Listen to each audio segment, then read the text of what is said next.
Okay, so we have a lot of things to discuss here. The minhag of wearing a kittel, that in itself is always a confusion. I remember Rosh Hashana, you're not sure you wear the kittel, you don't wear the kittel. And as we saw, most have the minhag that Yom Kippur everyone wears a kittel. Rosh Hashanah, most people don't wear a kittel, except the Baalei Tefillah. By Hasidim, I'm not sure if they do or they don't. I think they also don't. What's another mystery, which the Maharam Shik says, he doesn't know yamaka. The Maharam Shik, he says, I don't know the source why a person who just got married, why the first year they don't wear kittel. This, of course, extended into Pesach. This is a Pesach night. Yeah, kittel, no kittel. What's the shaykhs?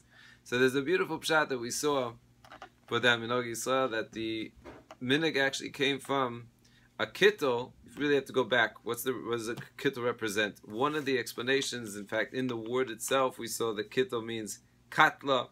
It means to remove geus, to remove haughtiness, to remove and make a person humble. It's a beged also, that's a beged of white, which represents purity, and it represents also the tachichim that a person wears when he goes into the next world. And as the pasuk says, your clothing should always be white, which to me sounds like certainly a very strong source for those that wear only white. And I would actually I would do it. There is a yamaka for the black too. It also shows a person's humbleness. But you see the effect, first of all, of clothing, which is a separate point.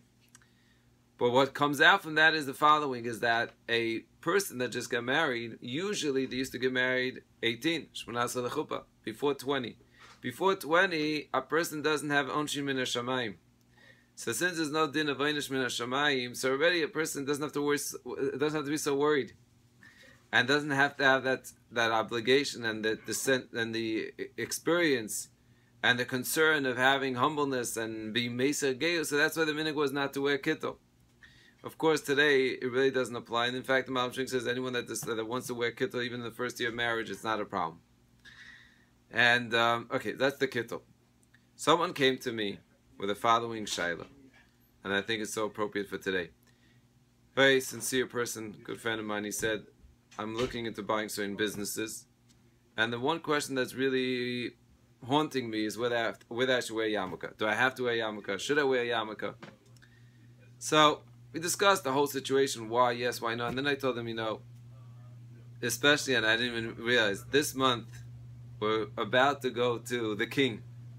So I asked him, I said, what's the reason for him wearing a yarmulke? Most people, wearing a yarmulke in itself is so great because a non-Jew asks you, what is that? What is that beanie? What is that? And you say yarmulke. It comes to the word yiramalka. Yiramalka means yirei malka, to fear the king. I said, if anything, besides all the different sides, halachically, are you allowed to walk without a yarmulke? You're not allowed to wear the shulchan says it's better not to. It's midas chasidus. Sfardim don't always. There's mekar. I told them al pi halacha. I can tell you there's what to rely on, especially in a building. The Marshal says it's considered a kippah anyway. But the whole idea of a yarmulke is to walk around and remind yourself, Yirei Malka, that I have the fear of the king. The fear of the king is upon me, and that already changes yata. And I said it will make you automatically be more sensitive to be a kiddush Hashem. What better schus you could have to being that? Anyway, so that was really the conclusion.